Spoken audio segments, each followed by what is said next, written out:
Nhà là bắt tạt chỉ còn lột khuya đó anh nhóc có video là nó take the balance okay she me đi qua lẹ long cha lẹ long but because ten atin ke tita lột ke stupid ten là đi yin nhà là cái stupid things mình cho lại ui cái stupid thing cái stupid things chada pakchen a lot of life is not balanced ko ku de ji ku ki yen group e ku yela tekel is wrong ka dore doru ka churi ben chamni engine ka lodi la ote ke kong to ngudi nyodi ka social media la bi ben birat ban ya la ma la problem wudu la roje je la problem ko du mi ci wudu a roje ke wala ti je ga la di wudu roje ke wo ci mi je ga ci la ci de ben jogi ita kon ke 1 year ke 2 year ate mi ci kot ka nya la ba ci wudu roje me te ga lang ma la di ko social media i ci la ka e che wudu bor pin ke me e chwa ko le jien walum abanye jipin ci wudu roje ke jena mo jin wudu ngula roje mo jin point jin ya la ba ngula wudu a roje mani erik tin jege ba le wudu a roje ke ci ka shari no jin te ga ti jek ti ladi ti chiro ke lot la gu jin o jin te ka te go te ladi jin te ladi mi ci gu jin o jin i ci ngut kora angula ma go bi ka video du chier kan ye chier ne kan ide ala ko ba ben jeng ni jaka ko an chier blog video chier lar no jin tigila i chi tuot an men de tuot di le jin chan mo kot ke youtube de ne ke jira mo wa wi chaw gur ke yu ne ne to kon ta kam ke ne ke ji en eten kwala kam yo ba bi ke ben kwet ke social media no ngitin social media chi nyen tuot ne no ngitin o jin la ya tuot ke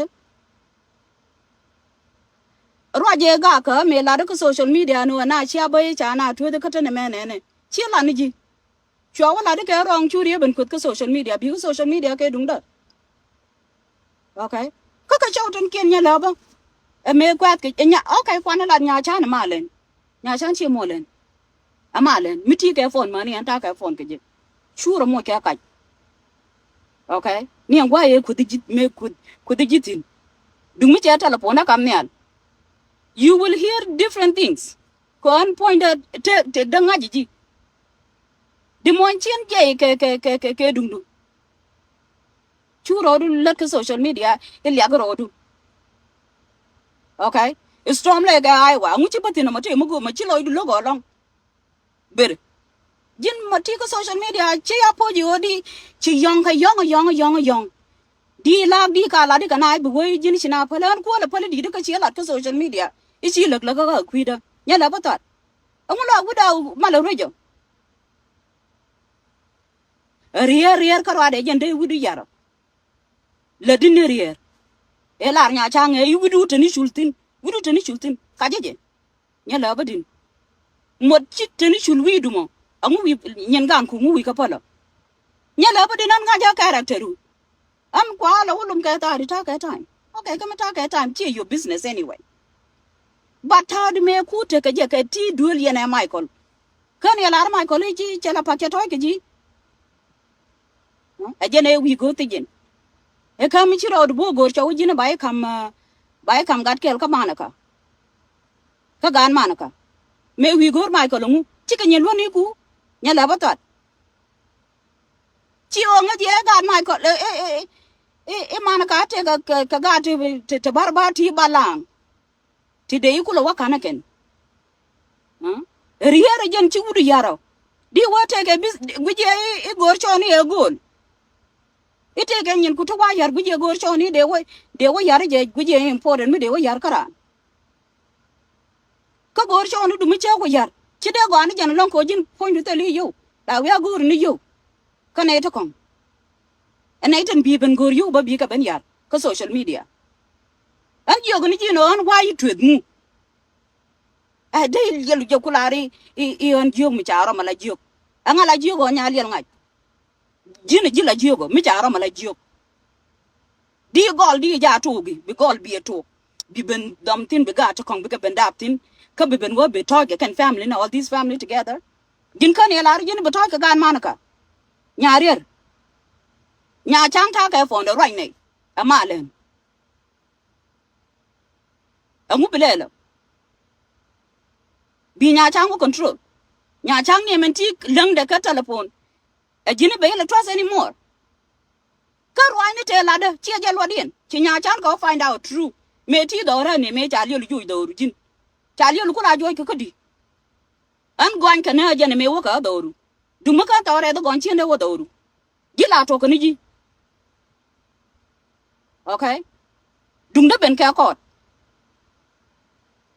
lật cái đề có bớt cái ôi thế cái nhà lỡ mi là nào có social media tuyệt cái liền ăn qua liền lúc tuyệt dính mất tao ôi tao bị sao mà cái ôi chi đỉnh mi chi nghỉ mẹ gori Michael này chứ Michael gori cái ôi bay ôi cầm gan mà nó cả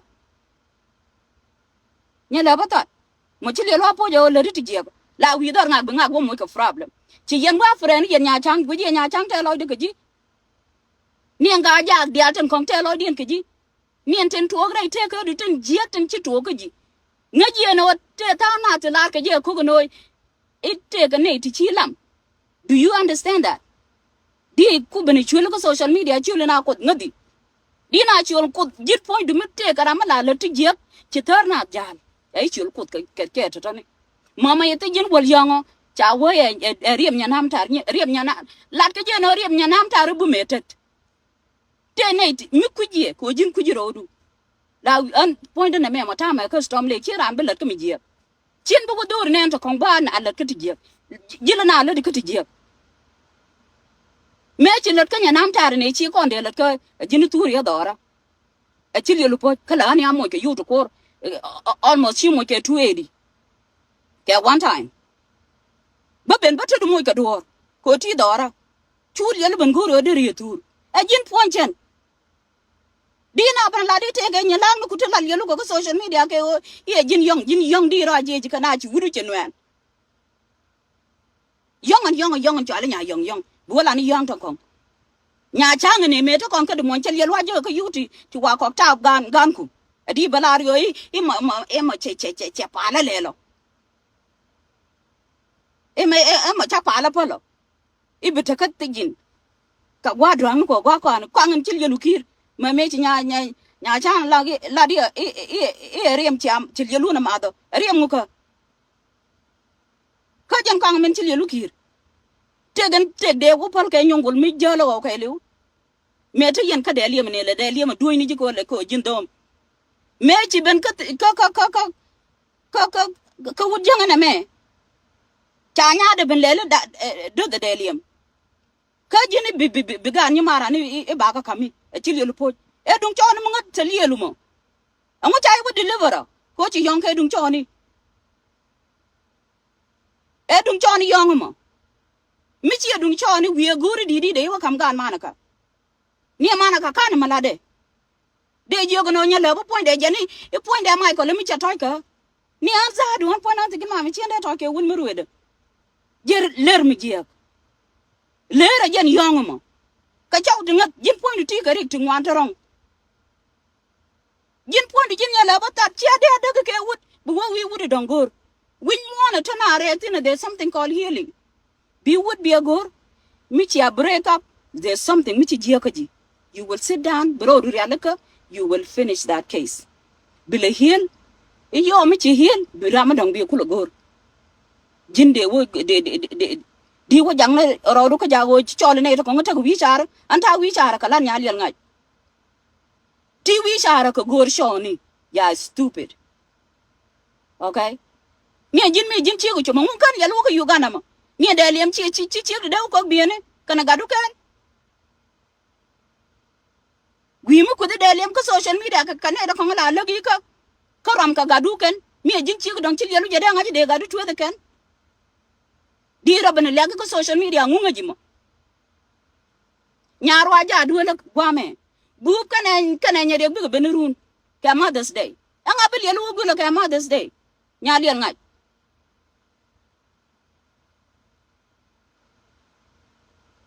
anga bi anga bi gulo we you te ka gan we có con chậu and instead of đi qua gan đi cái là cái gì đi cái lô rồi là cái Facebook đi par ka nga anga đi par cái gì mà nhà trang này chắc thấy chuông mấy chứ cái gì chứ mà đi ăn chỉ có pan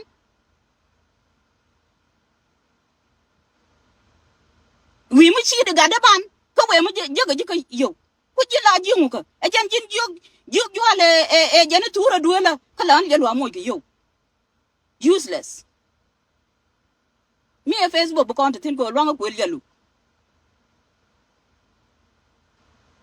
me chi nga chi cha yelu bukam gan manaka kwi ke ga da mer ka cha ga to ko chi ga ro nora kan ya jin bo jin stupid mu kwi law na de na wa kam ka ga chi na ri de ne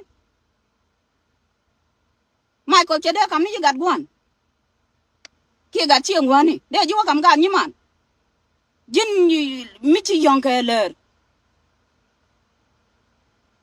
wo yela ni o te ka ga ti ka social media te ga ya to ga tu ngot wal yeli nda ba kan ni ja luk li ken kamera tele ye luk tele je katana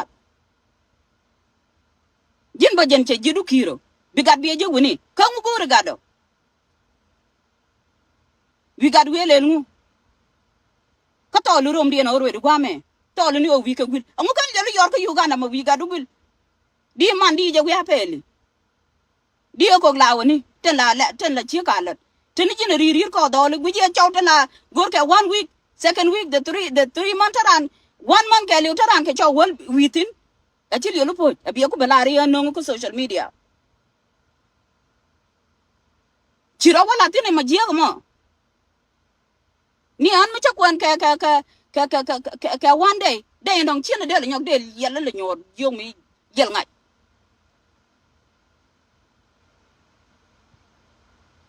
angu ko ni tar nyoro de yel wo twet ke lengu bi balat ko social media ti tar ma wajon tar na men ta ma tare nyino ko do jini lo ma je wuni nyal yel ngai karir mu ngat chuna ngongo wira mat ko ne ni ti chi yong madama chi yong tu twet ke le lungu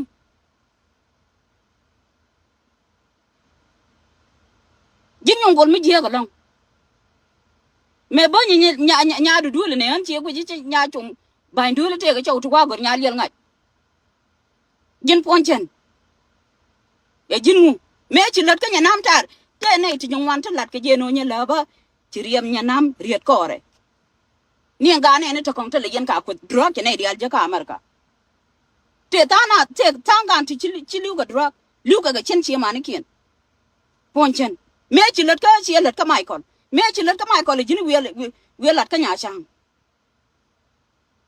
le na chobi ka ti je ni wu da dong bi ko no jin point mo wa pa cha le lu mo go a chi le lu ta jin nya le pa lo ma Afrika na mo biya la tin che kan yel ko no to social media gwa mo ba yaran mo tur biya lengbe te ni yel ko na ngem ne ite ka ti pen ke ye we atin Afrika ba yaran tur bil yaran ko social media like that actually lu po di ko yani kan ji gwer ke all year lo dara todu de gudu arwe nyongol jene wu jel wedu ruwe ke wi mun ga dugul ci wudum du ya te lum ci wudu ruwe ji kamen di wo gor mo le jel wudu arwe de wudu dung daru ji ci la te te gil mo wol yelu tuet wudu bor pen ke mami char de wud yelu bor pen ke jin get a discernment e ba ku wata yelu ke wisdom ko social media yipo wisdom muka do you understand how the brain work ni nyen ko da tan man cha ka lat ka publicly la ti ke office mi bi ka latin mi ti ke warga no kume ngaji o widu your brain rama logi jela problem ni biya waka jama kachi jan gwa ba problem kutin ajena jog jitale yelu discernment tul yelu wala ari tike wisdom yi po ni wisdom ngaji lode mi tike wisdom ngu kan yelu go re bu ku chek de lemo la ku ne point de lem ko social media win mo na me ke li wodum kan yelu ro du ben pol ke du nya chang de na ngot ko mu par ke ji ka ji nyongol mi le wid yala roj de na wote garamu chumu parke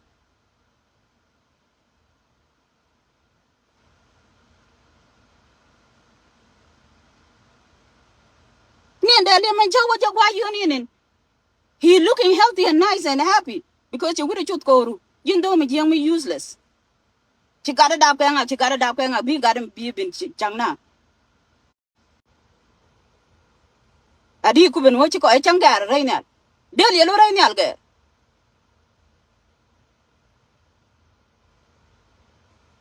Tell that we want to you look a little. But you think than dinner on Catonia, Jin child you chew the gora. Mantel call you loon on social media. Jalani a wall. Peg the watch I Wallington, called all in a mobile lighting. Nicola light. Balyaran to the Balyaran with a ganyard. You losery. Then yen and yan and social media, you loon point. Which I loon to them while you look to. Every time when you dream of something, I'm a look like we are big a dream. Get a discernment, yan yungul. Me believe. Be balaning in goon. Dora queen a go. You take water like you got tabby, I take a yin goon to let the yell. Useless.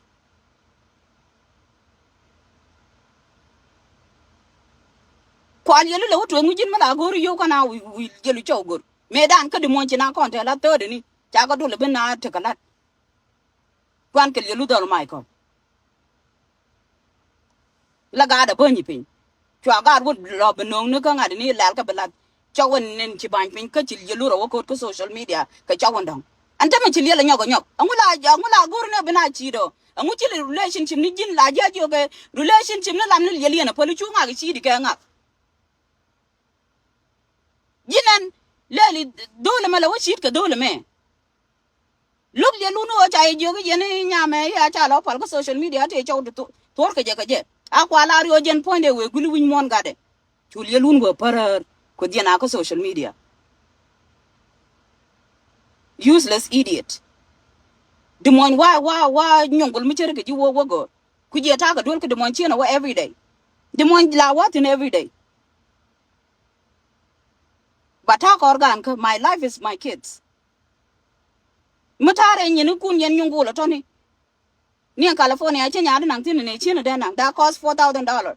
It costs $4,000. My car is $700. Nyal dear which Ilang Narokin. We want to make everything is what you want to do with your life. What you yellow or read cocoa, coach of Africa. Chang we read Jagami about you too.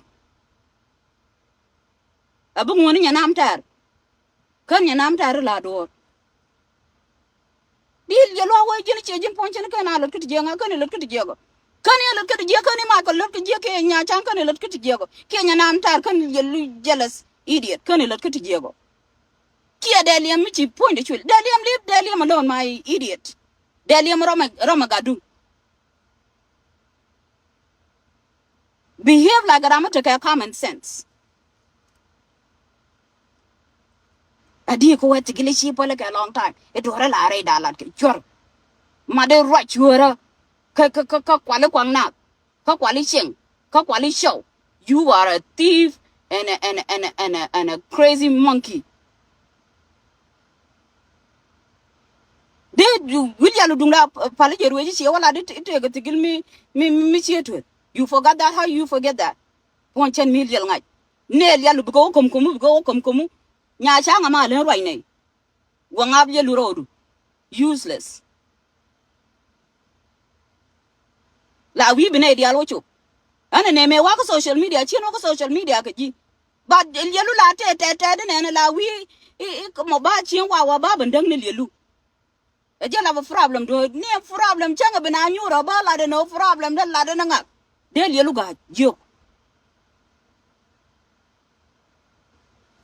Now get jealous, Canada, go take now the diddy. Nyarwaja do go wame. Nyachumja do go wame. But a Korean can date Junica. Chen bia loser mother. Nyachum by your mother's. Not a woman. Mother's gift. Binyan, we're coming on with ya useless idiot. A general because social media go in ran a chang let me jiago go new bang. Mochil yellow cocola to jiago. Jackal yellow yoke binaban could the binaban set up a gin. Kunnyman go to Kunny. men gur point de bilia jag ba social media manu ku ba men gur bi bilia len jag korean jin point jin yala ba amu kan kam ni chaw yura bo nyali ngai chi o ni mori he's jealous of your ass you dumb jin chieng mu dwar long nya ni mor mu no ji chaw we de kam ko yura ba jala chaw de ji chu ba lok de yin kun chu ba lat ken is the right thing bia palwo chi me chi Michael palwo chi Michael palwo wa me we go to gan ni man Michael i de ka kamji a chi le po kon ni ma ka ne te do la le lu ma ti ka ruedi le lun ko do ko social media we ala de look de Dr. Shula nan tel le lun ko social media we ala de le lun ren ko ska Africa ba pak chi a char na mo ba le je ko ji video bi onen ta anta yintin abu ko shi abu pal ha shi na da pal chi da pal ngot le lu ma chi da pal gor chon go men kwana ko ko social media ngwa mo go angup bu ko la wajak tino chiwa jin chor mi jing me la goro betana jak tu ko tire criminal ji like that nyali ngai abu ko ta la freni baby shower nya de ne wala danga chala de my family nya juk la de my family anga we la do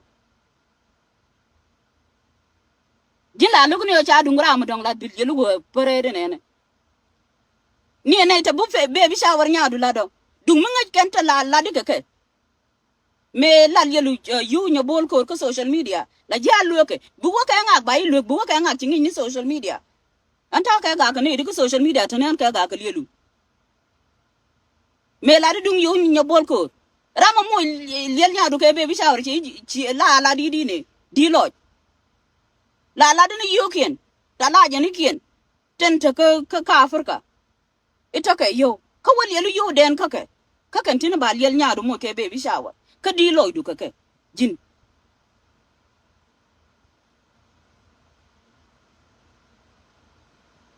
nya cha nga ma len cha dam ni jikel yene je ni ndu ma nen ci kut re ga ja kan ci jago ba kut lo ka je lo ku ji nyongol ci ti je lat ko community ko ku je ci ti je lat de gudu har waji ci mi je ci le ande dung ya lu par we ni ngwa me pa ye je go gudu ka Africa jini wal ye lu bor pa yande le lu bor pa ndi jin chan mu den yu choni wal ye lum ka ne to kon wai jot ni ne ten jor ka le lu hotel zadu chika ben ko tu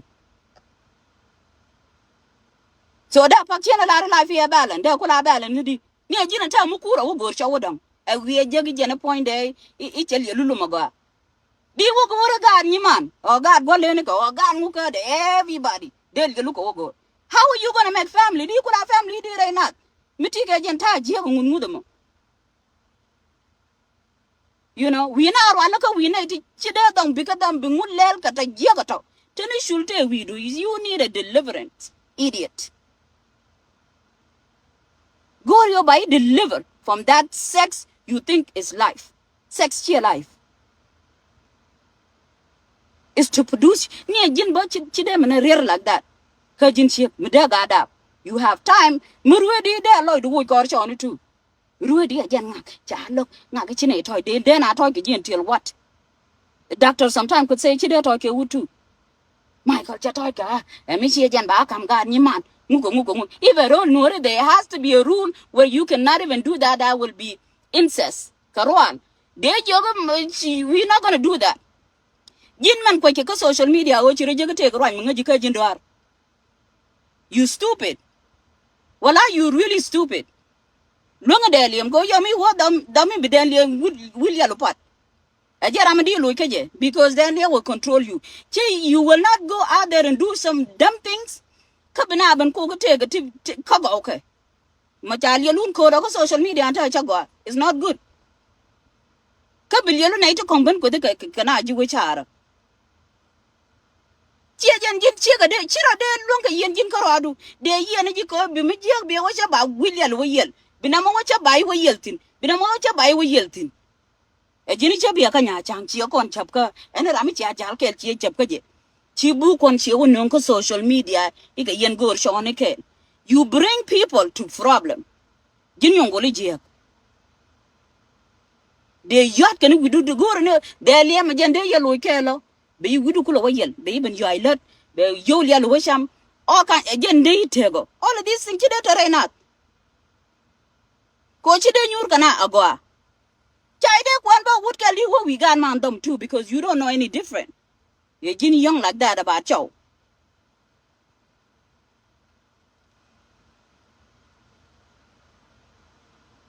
men bala ne manan gu ta they will go to show. Got dead. Listen, you're not gonna listen. Ko jirer me, jiller me. Guru young kekeler. Tell me the lel got done more than I did up. But I can't be messing around with my life. Whoever there bend up got it, it will not make the same money as I do. I don't have time. Go there, New York 1 year. I have car payment. I have apartment payment. I have a house payment. Okay. Chia dung dumala game ke take le we mo na me na iten take nyin ken be game ke bro ma tin take nyin la me ali lu life Nathan kongotin Nathan chingwi mo lo dien charong tela ramu ke ko ke ngak ko ngi karo dijin karo adu okay atel ye lu ko ben ko social media ya jiok angu be ngaje dai teka mi chi ngaji dung dole ne me ye mi chi ngaji yo ganza du chi ke benangra angu di ko man ngajo del ye lu ko man yi jin balang mi di jaj mi teka bom ka jin agli ka yeti nya jangi chi wi le lu ka shul ka Afrika akan dina ngon ka tani yeti cheushi yeti jekti wi rom ne ka shul ja la behavior mu ga mi jin ga na mo jiage is no good mite gara ma gori el yelu nyur bi Mexican bi gorgwa me el yelu yur bi wine gorgwa me why would la rom ne jogdu ne be dulu be jur be nyin kudi al bagalat be Mexican be tekel kiji ko jinche you are addicted ke dum shulu you can't stay away from that okay Dol Africa mo is not even the right case bal yelu ko social media ala riji bal ko social media okay ni jin wal yelu te ngom ka che wow you don't listen ko jin chingani halingi le gudu arwe bikajen tame be say you will forget in a minute to do pali yerweji it gili cha jogi ngadi it's a widow board when you to that while you look to and while you look to think about it. Yin point do you cannot hold a family together like this. Michi and Michiram. She and told we would do meeting. China Ramajel Jen Kachauduka be abandoned too. You cannot. You cannot. A gin chur yone, a gin chur chone, a gin chur right. And Jenny Jay do it social media can you Liankaje. The video Jack and a jar and a kong. It's in yellow, which you would have bought me. Jack on the Woolum Kelbo, a ginia wider.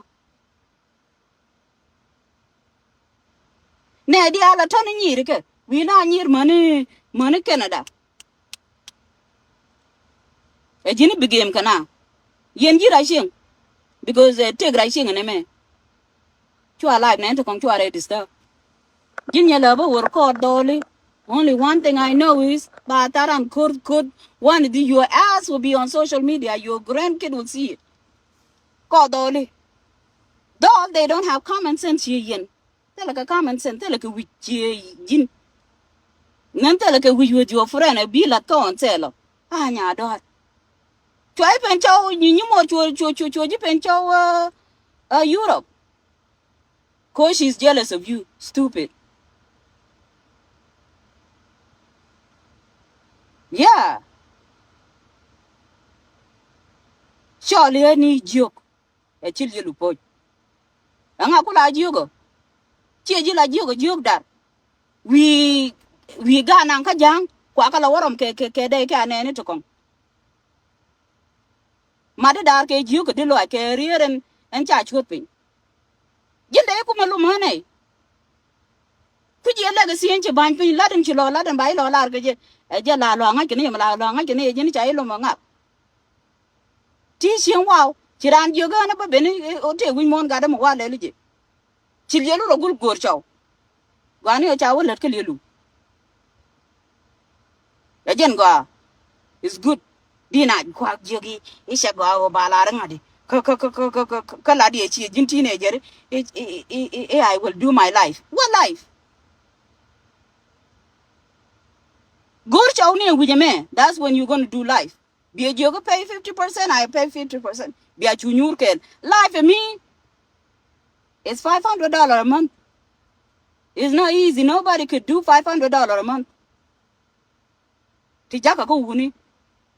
Yarka dur na the ken. All these things yarka ken.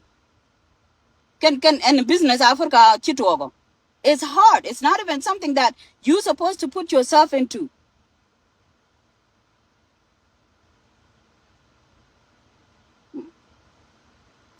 Mami chiro Latin be decent. She chang. Okay? Tena ka loj mugwa. Iyo mi chai loj du buro ka chai gorchek. Chuba na tira ka social media ko yen ngana leven convince. Mi chi o chi ayong. Chai wo lo ka ngak. Ha ngak. Ha alielu gur. Da pa chai alielu kunut kulo wotwe di. Again, you African and town point on taking out. You guys keep talking. Machine nga jote na iti truth kalielun bineka ajaka yo ba lielun what truth completely real good. Ko bilielun shut up. De lielun ya ko de ka papa ka cha lielun no truth. And now if it's the case, so we understanding. By been good. Be been work social media could yeran. And others do no could yen enemy lielun ko truth is very good. Huh? Achi yana ngoden ta yen social media rock a cha tweet a cha lele and where is your God? And why made that beje man loida told you kun social media you selling dumb ideas. Ani anba a cha gwada badan a cha de wale gwada ba dun yen al kun ta kun chicken la dak.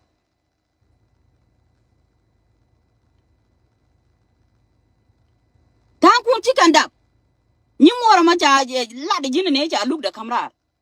Jin ba che wo piemtin ka de chi wo piemtin to ne. Kwa la watu nu ko ke ko cha ye ko watu ke jama. Ma da ku pak cha ye tut ke jama. Why not? Ka tel ye lun ku dia na nga. Chi lo ko je go ro ni odi liu. Oh, okay, you know what the fuck go ro ni odi liu ba ye lu ku tut. And then begin cha yong ka yong to right. Riang ni o yen yong ji che yong mi chere ke ji chiro jaka ko chi yong. De ku man pali ko social media bilielu jelinga ba pali an point an tigil you think I'll do that chang na mata kare go de pali o ku jela wala de on la lielu ya tuedo nyongol wal lielu tu ngu che chere go gantara realandan wai tu ngu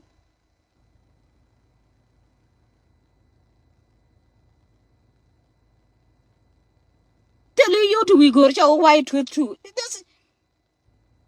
I think we are good a family with jame be cho ku jogu jame be what we gan man we talk about. I know you really good. You are hopeless. Michi what with walai de what with no you my idiot. But until machine ku ngajo tweet ke luna, you guys think it tweet ke luna. Bineke jaka yo bad ye luno finish completely. It's done deal. Now we got it. Chine be paru ye motor me. Mala yana chola there's a bine telephone ko gor kan jen chinga ba ka pick you be ko to. Bal ye lun tweet. Man michi ye lun shut up. Bil yela bien ye luna ba ko social media chi yen ngut. One person bad that's what's gonna happen to you again. We will send the money. Daily am target telephone ya come telephone and but you get go mujidi mi aja palo go DNA lil ngaje me taka ken. Now this one is a new guy. Te gare chala des mi chi jok. Achil lun ko poy gen dole lom. Ya da kya da ko 1991 go me. Di wote kele ku wote to non chirong niamde. Teno goru gaga ne niam ga da mudung ti willia lu lan ke mo bor. We low line. Akani wala ni misha. Dang de ko way jin yang. Ci won kwa le de ne dolu goyni. Social media na me tel cho wanta ci na bata kariya. Until ci chaw je bi loy du ko le ben te ba ko le te dolu ko social media. Chị bukwa te tana de chia che tani. Ku che tana nga. Chi nya nam tar ja ko social media ji la che tano. Gwe keni ori dial to ken ko jin che tan. Chi. Deliam la kudi gwe ki je jin che tan. Michael chia ban dul gwe ki je te to me dani chi Michael ichien. Ka jin bi ga ni man ben gur. An ba jin turi an duela ka lan je lwa mo gi yo. E ji la che tana nga la che tano.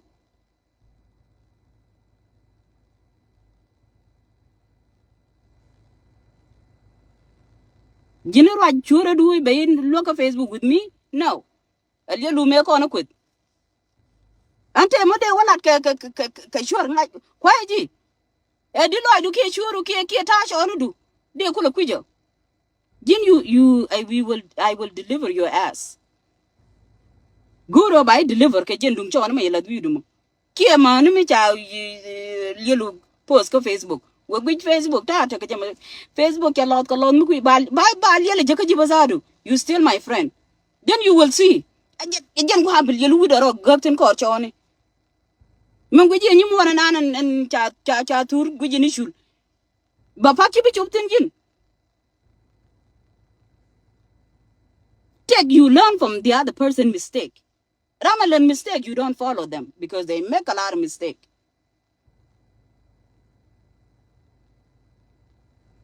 Chishi and be chok the al chiku quick.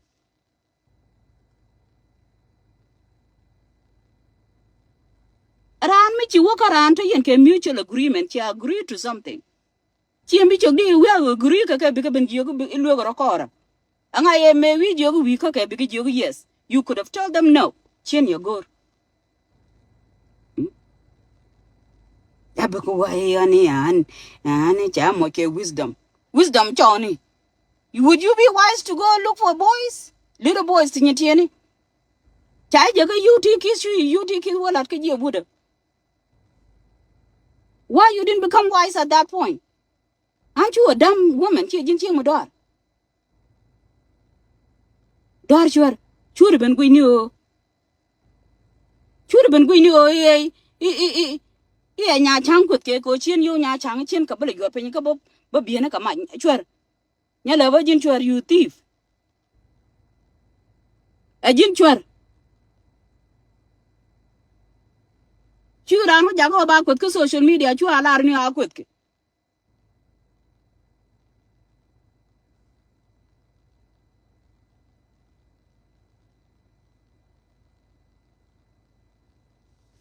quý chị ngọc long dân nhà lỡ với quý chị ngọc you take it thì trả cho cái gì trả cái bên mình cho cái gì relationship mà đi bên cố rồi bây giờ nhà lỡ với dân đó để dân đó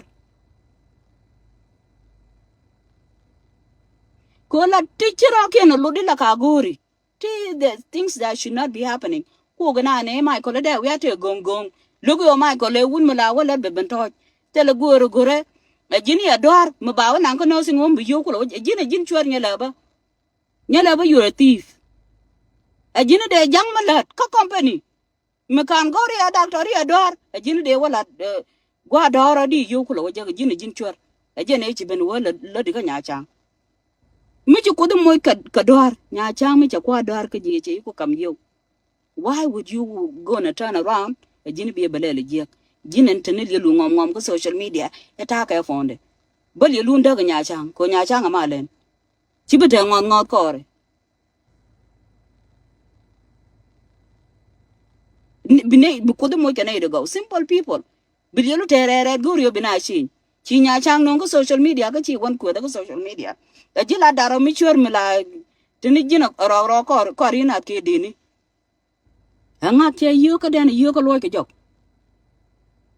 la leg ni la ga ka every day yo ma chal yelu dam ko do li ben lang ai chan ngon china ngong ci gar ma ben china ngong ko ci ci di yelu ku tung tuet but the number 3 number 4 time you will realize these people all of them take a command kan yelu jenilan a jini te ga mi din wa nan ka ji go over there you know wa mo mo ke yelu you to na to kong bi cho gor ke you ne ni to kong what's the problem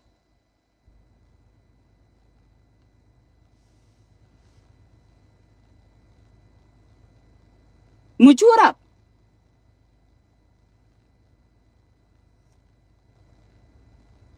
Kujinga ka cheret. Abe ko wae ani chi an ponchen kujilangu. Ka de liam chi jin me look de liam nya liam ngai. Chi de liam ka fro liam lo ji nduen. Ang ko lo juri apartment de yen bin chen ka liam de liam. Chi de liam look chi nang de liam tu da. Ang chi liam de liam tu do. Yan ba me chi liam yor ka fro ka ngu ka ne ko tu do. Kanta ma che ko nga jo do la mo tu le ji. Ku pi la yen je bia ko tu. Useless. La de ti gut. Mi chi liam na luon ka tu de liam luon ka tu di. Ko dilo ay duka na yong duma te kijimo. Mulunga na to di na to go right away. But again pad me tell power. Tell you power. Duma tiga power okay. But tell you power. Be lag ka buko mo kya warning. A jinda ya ne to de ni de won lo ya lu go wo tigila te ko company go tell go na to kitin. But mo ko ni ke warning no jala bu ma. It's a problem. God is giving you a message. A jini chi nen ka chi lielu ngwan gwi chi men ku lielu na la nen yen yen nyimo e cha ye wotwet a bi lielu ko gaji cha ye twet e me ku diene a de ne bi yen ya de ne bi yen ko chola de za ba ka lielu twet a mu chi yana nga je do mi je chi lielu no to ata yen ga ne ku ye support ya po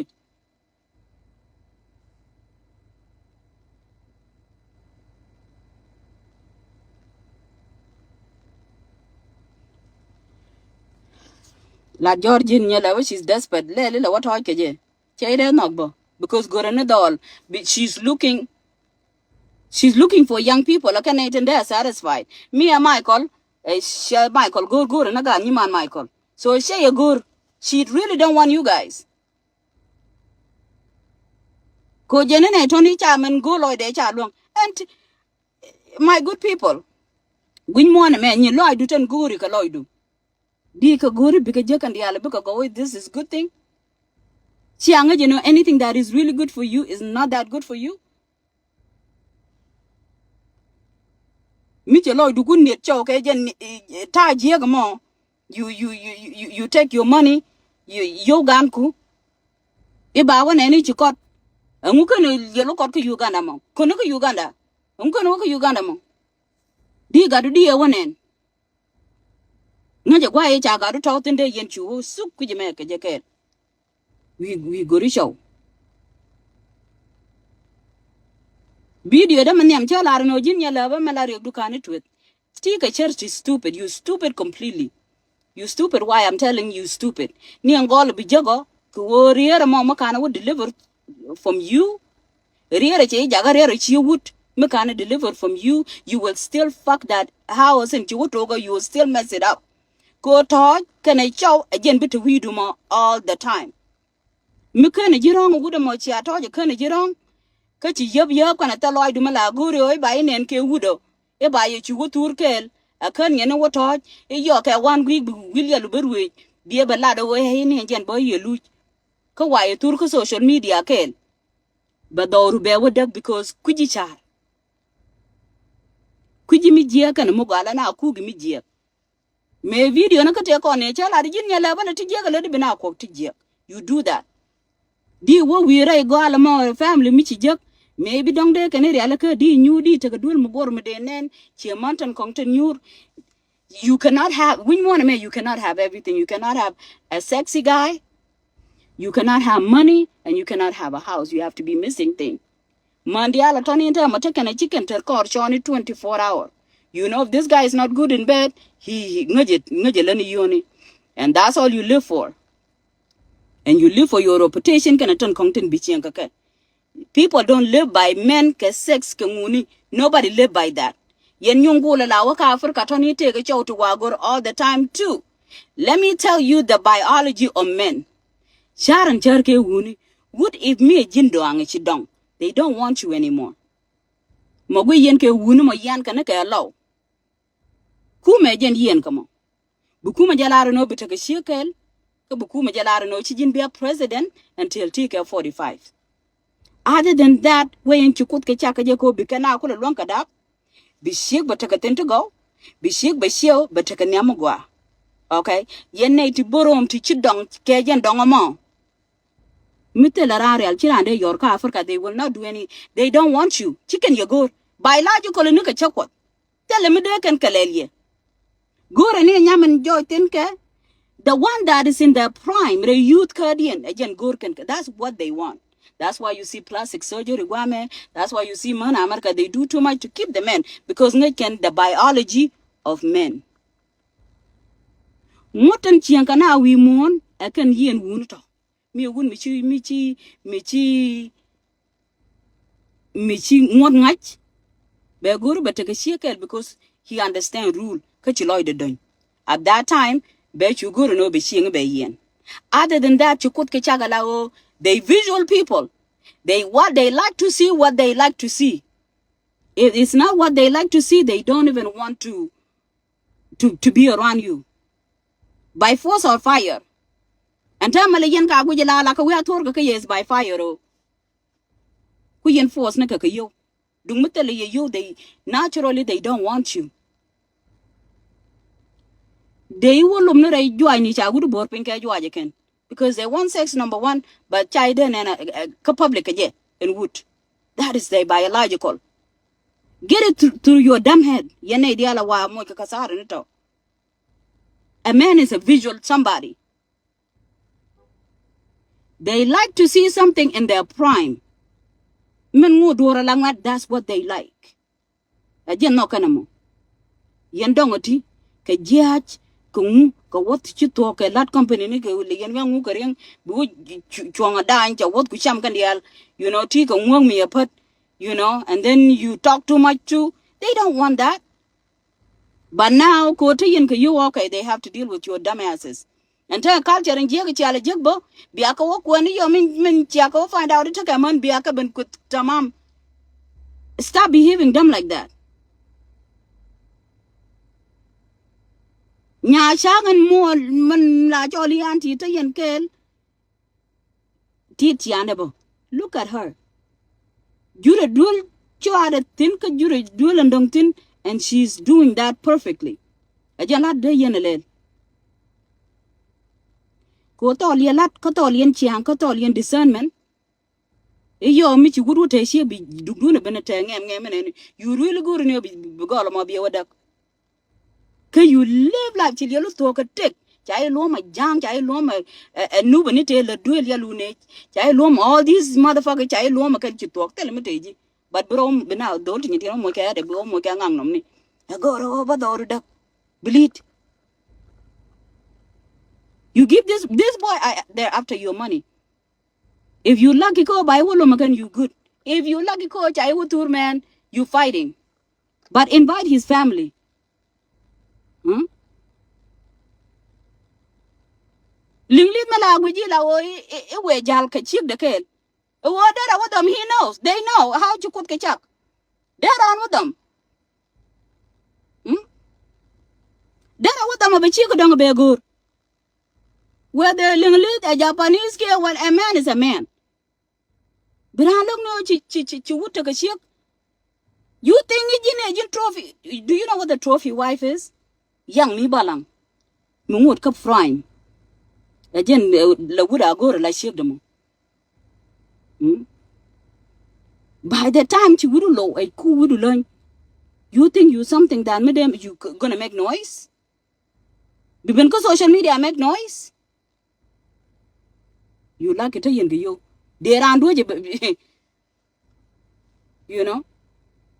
La yana tera rod to yen ke wunitel you wunni chow do ne chili loon go in a telephone we know. Chung me ban abanjal 30 and we know. Jana yoga yen be a telephone charge you know. Okay, I have to do what I have to do. Ben I nigga better we know the whole plan. Me child yell you more ban block. Dung de we social we know. And you supposed to know. You supposed to know. Chana book teach something that is not true. Michiaja reality chiabokong na. The reality is where there would Japanese ki wunguka But you dumb. That's just the truth.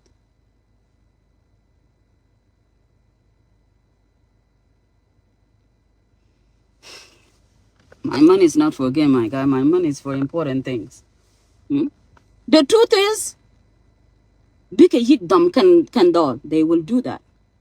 You cannot control him. As soon as okay. As soon as Jin point what Jin be a rear mudwar. Abi yo di alcohol are jiba would no more. Ku 11 bind duel. Couldn't la well warden key jendor. A jendor la na cook to jail. What's up? I'm coming. Which one? Can we have a check if you're here or not? I'm here. Oh, it was 8 o'clock, got a little worried. Oh no. I'm coming inside. How's Puka? It's good. Okay, I'm coming. I picked up the room a little bit. Hey, your son messed it up. That's your son. That one is gonna be on sale pretty soon. We'll give him to Boop. What? I got a present for Nacho. You have a what? I got a present for you. Anyway. Not a present. For you. Aren't you a mother?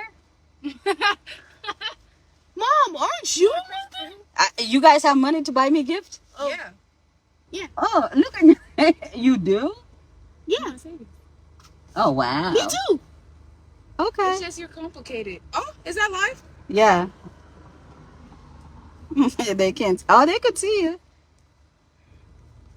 Okay, well, I'll be inside. Okay. Is Boop and Nyare coming tomorrow? Yep. They better be here. I hope so. I need cake and flour. You like flowers? Mom, you like flowers? I thought you were over the flowers. Okay, I'm over the flour because they always die.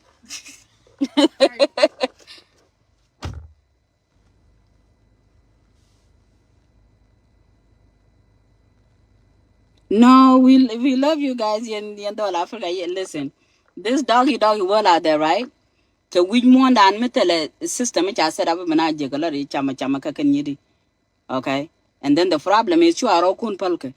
Men go and chala de chicken chatur social media, whoever she is. Hey, man, be doing hey. Again, be alert kato because they're not gonna be coming here because social media, young social media. Biken you go and all Africa and then you after chai good by a ben kut social media. Billing no a little more, a little good. The hell? Kaka man woman of God, they take a kun palkan and amen. They say curse word in their mouth and then ling okay, woman of God. We love me, I will have secret camera. I will order camera from anywhere. If I'm not gonna record your body, I will record your voice by Joe doing it more. One word to social media. That you just send it to her grandkid, send it to her brothers, and send it to anybody. We be a jakaman too. Okay? Go chana de yak. They can I go and then become a ben to social media for what? And then cook a night. It take a thing again. Kagat can a catijini. Me, a gin woman of God, fast and deliver your God, your child from Tijin. Believe. Be balaning in any to come.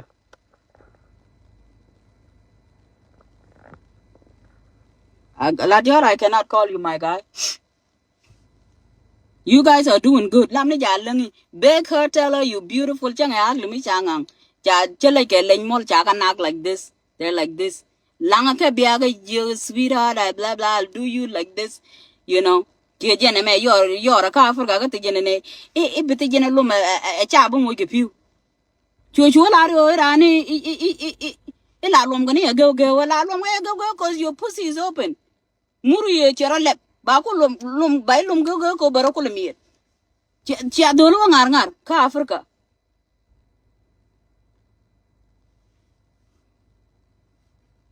They have to sleep you on a side way because you got a loose pussy. Ti murmi chi lep. Chi did God borrow and then you think you all of that.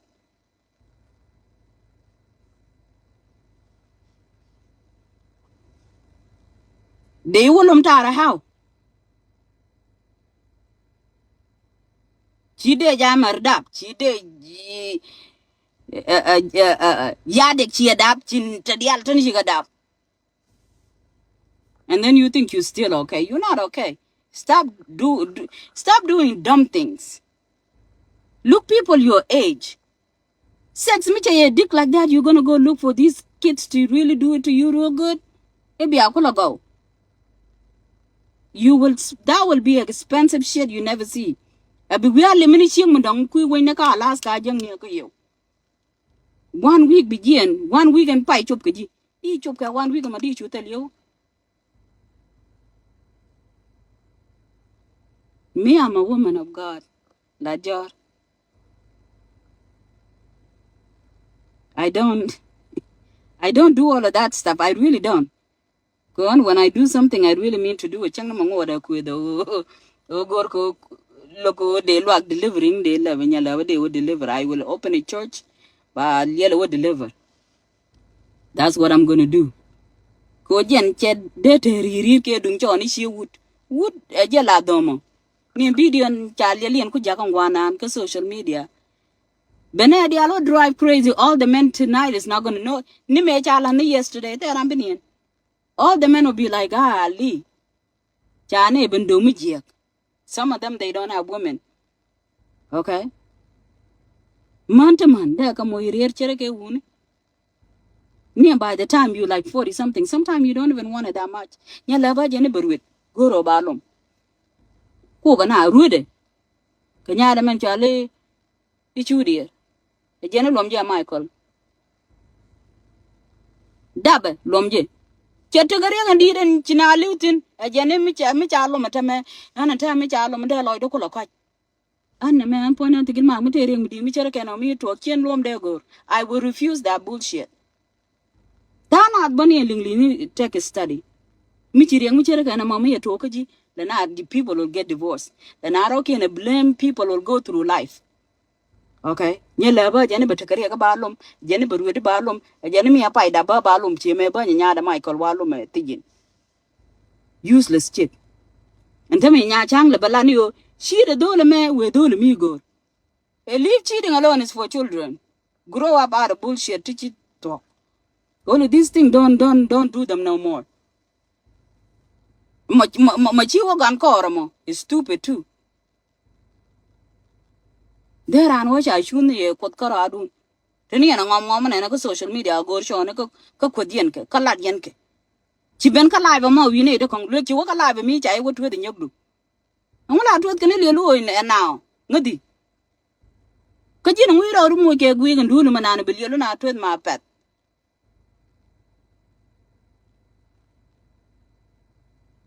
E jini logo no evil ka ngadi. You think I'm evil? You think be a million wa mete me jeng me lot karan? La lo jini door ma bleed. Jibu manana I chapa me jega ke wo ya ba aramata na ke mi ko de chak lo ga door mi chi be shir ke chi arkane bo la community I will be like I'm the like ko I chaka wala jo I will stay with this stupid you ko de moy door. Because the moy to go bil yelu ti je wo shap. Because the moy to go to jail ke jikel ti de ran look be ti je wo shap. Chi chap ka Michael, chi chap ka anta le wo chap ka ne di alan jel ke jibo la chap ka ke. Ne di alan ti ka frenu ku ba cha telephone ya lo man kam ne alaken. Ko chi ko na ka social media ka chi kana go no bi ka ta social media. Dung cho na ka social media chi dor completely jin do ko ni jin kara. Nia ka storm le ga tane tin tane ri ku tin ya chow no ka Minnesota tane ri chow no tin California tane ri chow no tin. Why you think this is your problem? Mo ka bi wi du mo ngati kun ka mani judi ala ko ne di al kun ka Africa kun ka anywhere they want to get married mana why ni kun ka Africa amul le lu ya ka bro mo ka social media lat kan ji chang mo ke na o ke lu advice e ti lu ro create group ke wo ya cha la de ngadi wala ni o te ti jek te ladi ka mu jila bia da te jek to ne wa nga je ka mo ite ti jek te ladi mo kan yelu ko media de wa nga ji didi enta me cha yelu nu tut mo kan yelu ben yuru media nen bal yen ka balat ai chu yen ku poji ala de yen si ana put ka social media lingine ya da mo me de liu da ga long ama chi yelu ko ben kan ra lo gen ya ngu e me te yelu ka te ne ya pot ke jek je jin ponchen manga je nyin yalu da pak chen barar ke video. Do I know how evil you kwa je wo jin evil me idiot mila nyiri ne do kom e jin barar ke wo che lar ngadi chulelo jalare ne to go social media pot ke jet wa pot de jet yelu mandien la de ne ke nyin social media bin ne yelu na dol nan che gu jirana mo ga ma le ko mo ga de le ke mi je. You think so? La go karan ko garan ka ni ngwa ta tene an tieng ju li ta ke my good people. La we are that ke ka baro ba do I come here I don't even do much. Di yelu ngai ni frena ka ti yelu po. Nya changa malen. We talk 24 hour. Yelu yete tap tap ke je.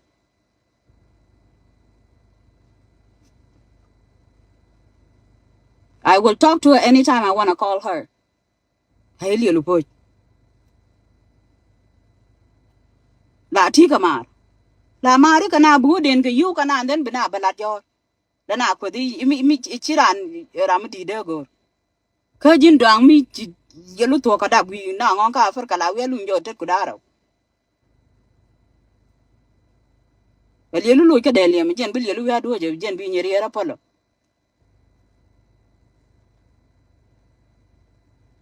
Mal mu go mal mu di.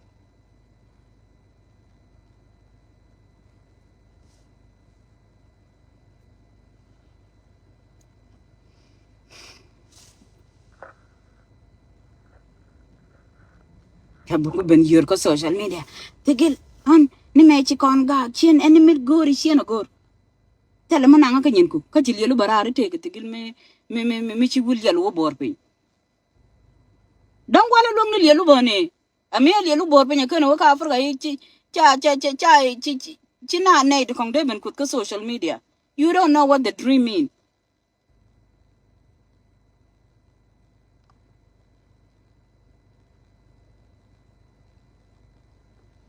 Anta ma cha ku pale yelu mo. Chaw yelu. Chi ana de si jen ku de ka messenger uji le jin riere. Nya yel ngai. Ya la ba. Chaw du chi jen ku yelu mo i jirer. Mada paga cha na ji go i chaw Africa is a problem. Moku kane dia la contact on ta de peni o de kana contact ko chala. De kan business kun yare yelun po. Kanta ma ya yelun ku ngap ko social media. Chala ngel yelu ko chala ngel yel maidu. Ki jen cha ko ko social media mene o go je video. Bil yelu wonentin. Ah changa ba yel ran turo ba je ka ganyaran. Abai yoga na me this your grandma is need to stop making porn videos. Again bil yelu ro ku lugo. Ka bil yelu ne to ko pol ko kwet ka social media. Ni andolo mo ne me yelu tu di ngaji didi. How do you know? Again yelu ko ka social media kwa manya lewo tot. How do you know? Abu gudu kurwe. Chia parwe you know chia la de tigili chi la ka yelu ngachi nyoko la ka. Antama dolo ma bagor. Batala pona bagor ba jogo nyala ba. What two yele? Two the like this, ka two the like that. Yeah, I can't tell about these people. They're really funny. Batala poni kian korbi tweet ka tun michil yelu jebi nyoktin. Chichi yode men bayi tweet tamam real good. Bawa gore macha yelu na chola adezo. Ba jejin chai de kwet ka more bai ben ko ni ji ka gur kana mor ko to konga diala toni. Tweet yeli en kan dial kai kana kaini. An kudun bala yelun ka wiya tweet da chil yeli en ngol ke liu. Baka ka social media yi yeli en tul. Ba wala de no. I will have his number. Ba wa telephone wo gor ba jiyo no chal ji e chi aga tu da kan yen ka tu da ga kwa ka tu 24 hour bi connect kontin bi bine ka je ka yo ba ye lu no tu tamam really good mani jin pon jin yela we yelu na man mi yelu la pal bu lang ni yen gan ku ka bu lang no wa yen bi wo pe yu che ko mo ka bi yelu ko wala ka bu lang no jin bi tala de di bu lang no yi chodu bi wo clean up bukula takadun mugadi bi wala ne o iriere bi pole didi ajen bul yelu jo wala kama okay bi ne bal yelu to tamam real good this time ko chil yelu bi biet ko social media dia ben gori yipo bilin mi jeng ku ngak wa mo tor ke yelun ko social media ka biana ban ku chiane ne malwala na min jeng nan chiane you don't see it.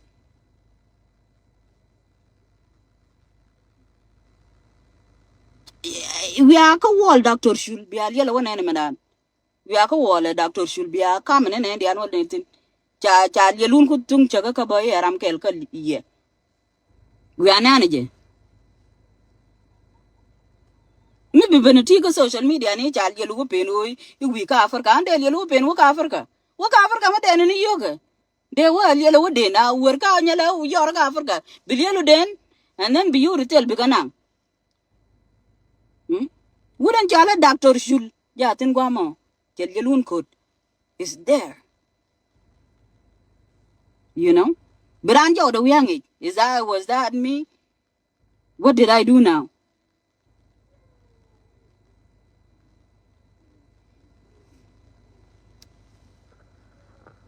Nyala ba chilu in our kishuda. I work on social media, but she like Jawia to the bear. That's who she need to go to. And I'm not a problem. Again, me ko to ko social media. And they look at Darman a lot we are thought. Me a young career can add at the same time. Chara ni dung wuni ka tig nyala ba tig correct chit dung wuni cha dem and kick jidu. You will think why I have problems. Matame and teme. Talk a problem that I need to fix. Tienda wala na dunguni. Show me. Show point that I'm confused. I cannot be sitting here talking about this guy and that guy. I cannot do that. That I'm not confused. She will come back tomorrow. But the truth is starting tomorrow.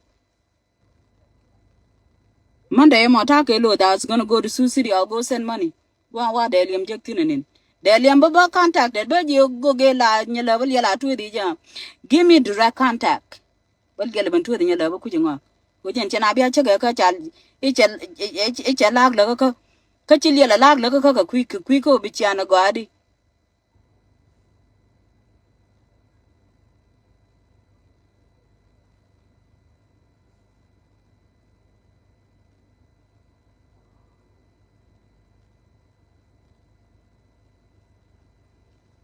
Yeah. There lag la ka we take there bagadi. You dream about what your life is gonna be. Chide would dream it take it to give me chi wo pen chow. Chow we they would with chow to we then you can. Can I do that? What's the point?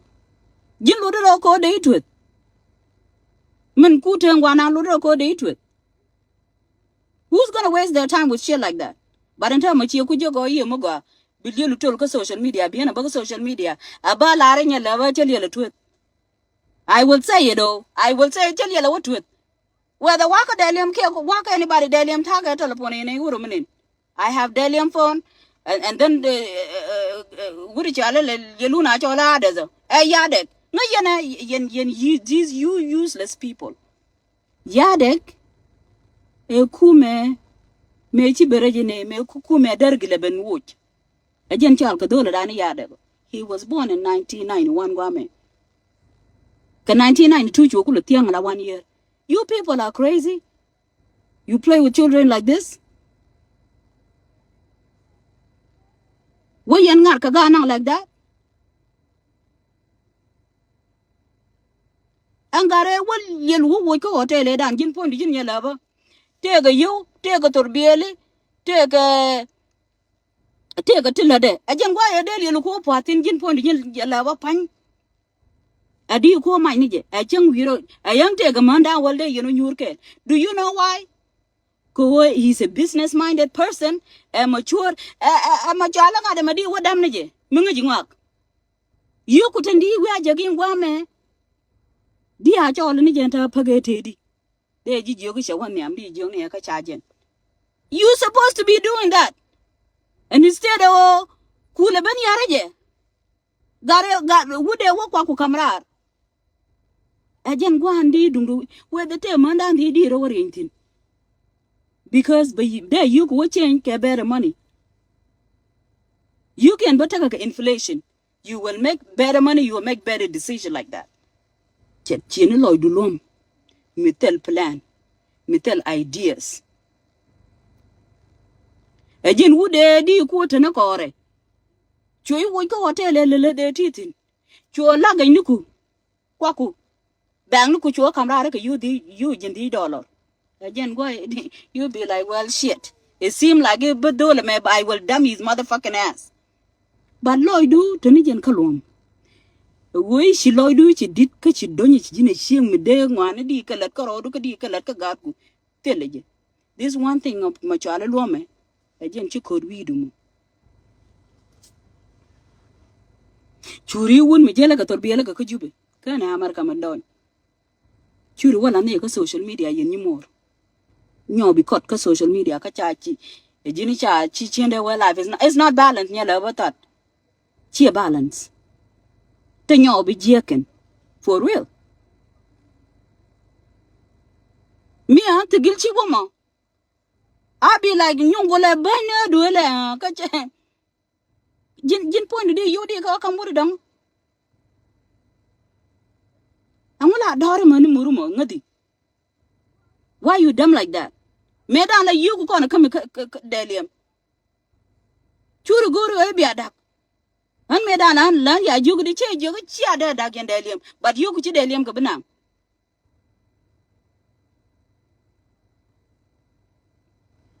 That's what I say. La we do dor bi you ku bikawa come wood. Machalia lo ku ben yen anta che balari jini you chi leli ni chiga no ka America. Ku gele belel mu. Ka America di ka kulu no ngdi. Cho dur cho jai. Chu dung du na dak ku. A jugu ni ji char mode. Jirer. Ka bil yelu ber wa ke ne de kon. Ama ari anta ngu kon look char na lat ka social media nya liel ngaj. Look cho no ku. Chow du me chi liu lat ka look de. Chow du me chali chan lat ka look de. Chow du me la ya thua lat ka look de. Chow du ti jin che yong lat ka look de. Chow me lat ka look de. Chow an dong. Del yelu na par ka jinu jin. Ni ma dia lo kon ka America to ne la ran wo biran yo ka tin che ya la ka ba ko no be chow de be ka nu. Chow ya lu ka la ta ka problem ni to. Ko chi lat chi chup. Chai ku tung tu de delium. Anta ma chena ra delium. Kondara ubinel yelu pin lat. Ba pak chi chow ko le chop ke dung da. Ka chit to lo ro du. Regan chi cup chi bela nyur a be root a be you will is over ni ngara me mo pal yelu ko do jin char me de jin ko de jiga messenger jin char mo de ko len ka nyin li ku di kun di ro ru la pan.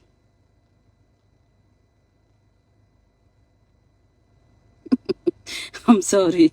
This is the forward. This agent 10-4 in charge no. I heard that from somebody. Maybe it's not true. I don't know. Okay. Liangane ya gwacha Wellington cha ko di area. She can gag because they went to court and things didn't go well. Anyhow, I'll leave it alone.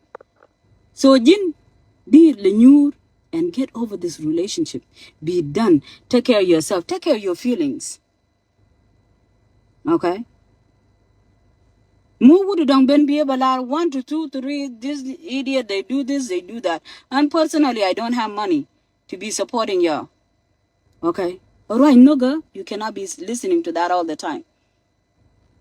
Read your Bible, motherfucker. It's really bad. It will make you think dumb. You will be emotional, dumbass motherfucker. Happy Mother's Day. Nook. Nook is stupid. Read the Bible, you will find that. If you're not ready to nook, don't do it. Don't do it. Because it's something that confuses you. It will make King a silly guy. It does. Chiwoko wude macha loy do broke. Chiwoko wude macha loy do broke. Loy do share loy. Cheering. Loy do sharing. Malati ko social media. Chigare dan belu. Tijin. Kangak. Banganga chicho chika bugur ka paintin na mo. And you think it's okay? Jinu go. ka jinda pa chi do di chaw ko gor pin ki ji ka ti ka nyan wiri da ni ro lo ku ne ni nya chang ne de nga ji jen point de te ka chaw dung mi chi o kai ke yene ri ro kun ben ja la ji la wo yene belong ke ni mar mo kwa ji ne ko social media yen jiyo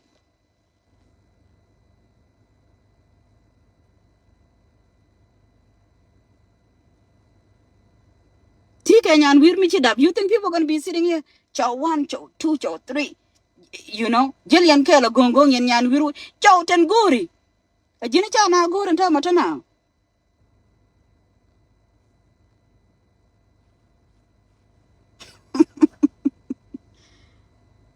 But jimas handsome ne dia lan kon mi de ku ben na ko de ku no ndu la ne me cha ku ta na ga chow lo e mo chi tel chaw ti ga joy men chale HIV, and then ti ga gonorrhea, and then ti ga all kinds of shit ko te li show ya jen ko genetic.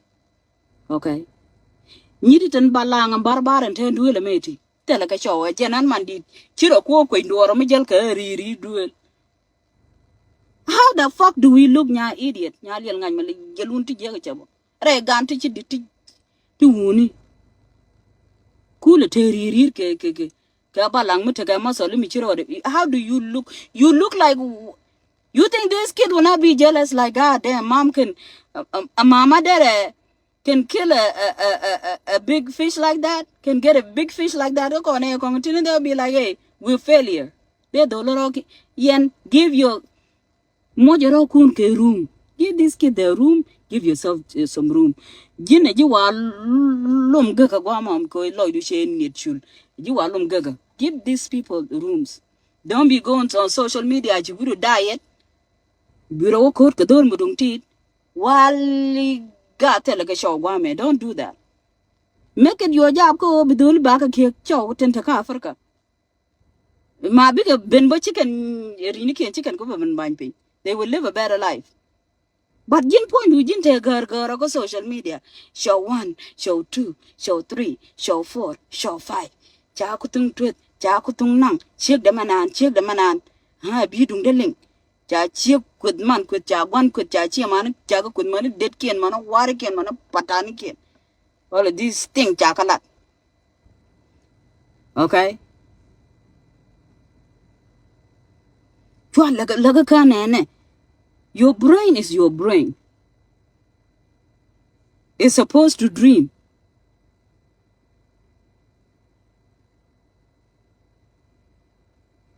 Chwa laga ka ne. Jin yung ngungu shinen. Dapat jin yung ngungu ne ka your ass dear yelu ni siyang. Ko nga je ba yelu true. You know? Ka yen stupid to tell discernment. Da ko la pa chia wala ka di ka dieri. You yourself you know. You know? Guru bi nya la do lo mo jin wo mo ro do ka pan man don golo bu kon kula ni ka right. Kal wal yelum once a year. Ku yena la open lum de yena la ka ngutia ku poji ne me. Why yelum once a year? Biranu jogi ji wa jodul. Chi ko mo e dage. Abusing money. You guys, that's what you call abuse. Ku yena abuse. But the biology say would he think about sex every 5 minutes? Every 5 minutes. Agenda you been control. You think you people? You're not supposed to think about sex every 5 minutes because you need to get pregnant. In fact, in the wintertime, you shouldn't be really thinking about sex. God designed it that way. Murwedi to sex there go. If you go along to sex when you're pregnant in a wintertime, it's summertime, something wrong with you. Get delivered. You chai wo lom char, chai wo lom demon, chai wo lom tichiroki lot. Get delivered. Something is wrong with you. You could design kodi ko bigat be ruit, bigat be luit, bigat be a gang. You will have attachment with the child. God designed you like that. Again, chok wadang go anamo. Kyo jini real yelu bailum, tika rek bailum, tika ngu bailum ka God kukel, ka nye kukel, ka God gan kun kel. It's stupid. There's something wrong with that. Te mi chi je kre te ka no mo gwa mo something is really wrong with you. Gelu wa deliver lo akot. Okay? Ni nyarwa mi adap ka ta me chi dap ka de te ka nya da mo te ka 15. At 15-year-old I could have a great grandchildren.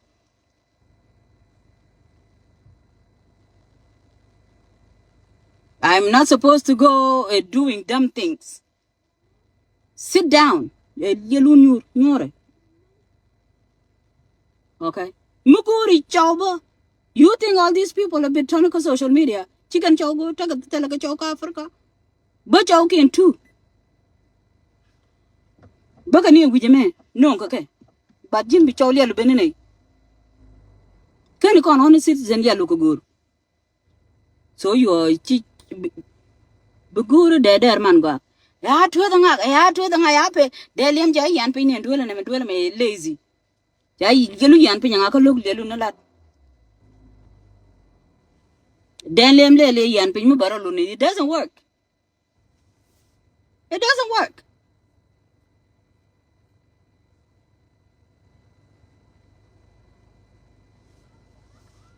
Tell her I'm a beyond pin, it doesn't work. Jen point to call Jit John be bender na. Jin point to call a looking ya big goal me be order you I mean she go to goal me that she tell you but it jaggy. Be a balari to it. A lie. All of it is lie. Jin but young I now could chiran could good can a more can moody can I could yell could bender to it. Cause you want it, of course. And then you're gonna dream, of course. You got issue to cause like you cause the problem, you cause them. So but your mind is supposed to do that. Okay?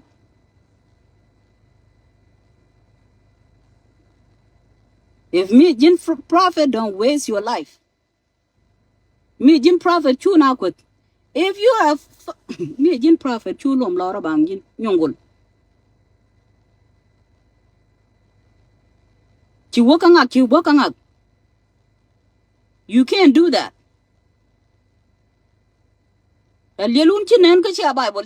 You can't do that. People call that sex magic. Believe you don't know. You creating kundalinis. If you even know what the fuck that is, but Google more. She's more better than you. You doing kundalini.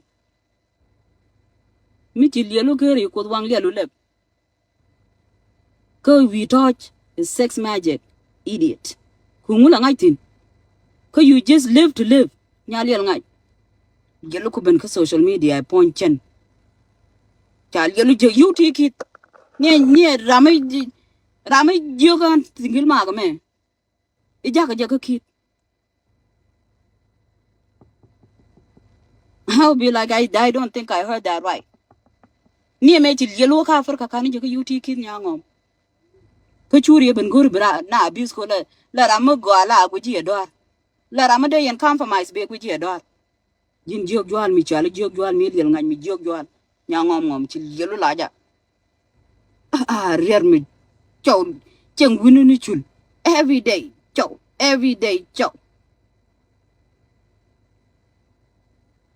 tell you reason mi di chow le gelu la chow la gur beda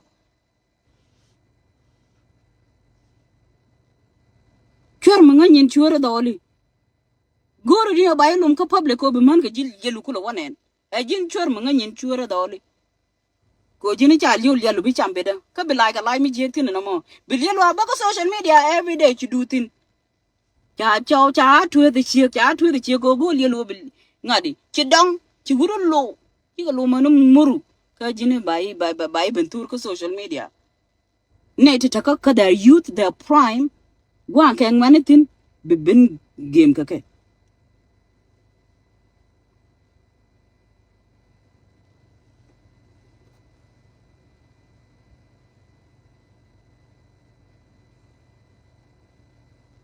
Yeah. Bil yelu ko banyur ko social media ka. Eli lu po joke. Ala joke ke jin la joke. ta cái châu đi cái social media trên châu cột châu ti châu bi cái châu cái châu bị như một cô giờ có bị châu liền luôn cái đi po bị anh có bên nhur cái social media là điền lung nhang nu kun trên chả liền luôn wo connect cái adol cái chả wo tu de chil liền luôn po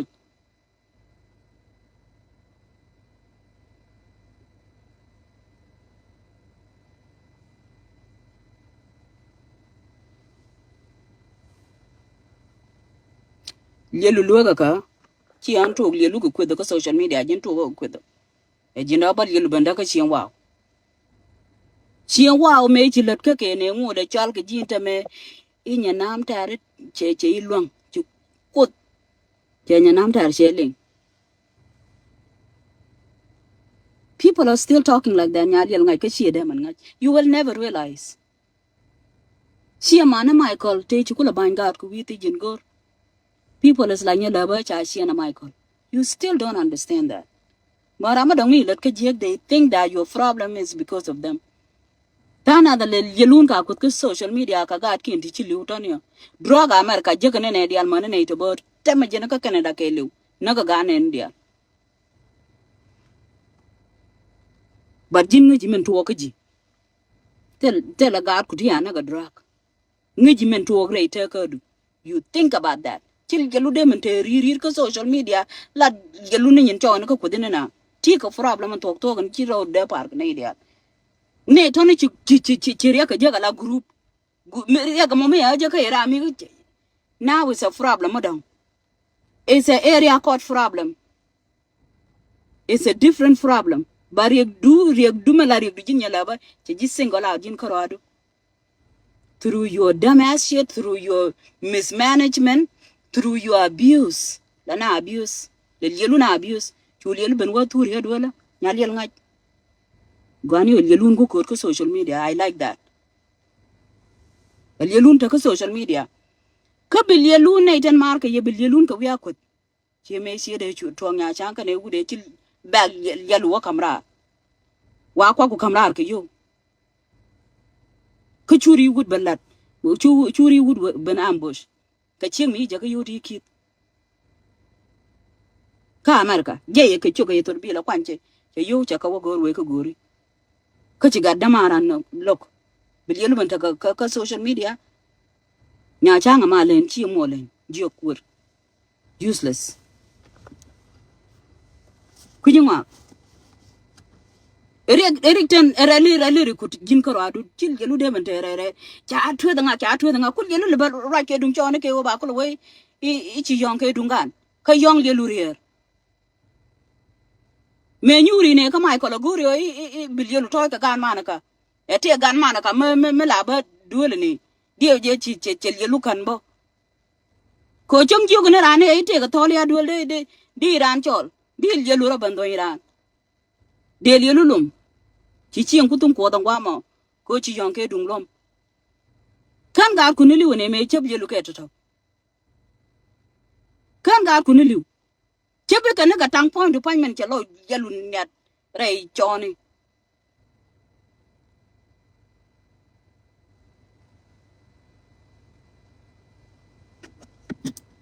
ba la ma na ka ba je gu nyela ba lam ya ti di ji che ben ba nya ga ba ga ku ba ka dom ka na rien ke e jiu mi liel ngai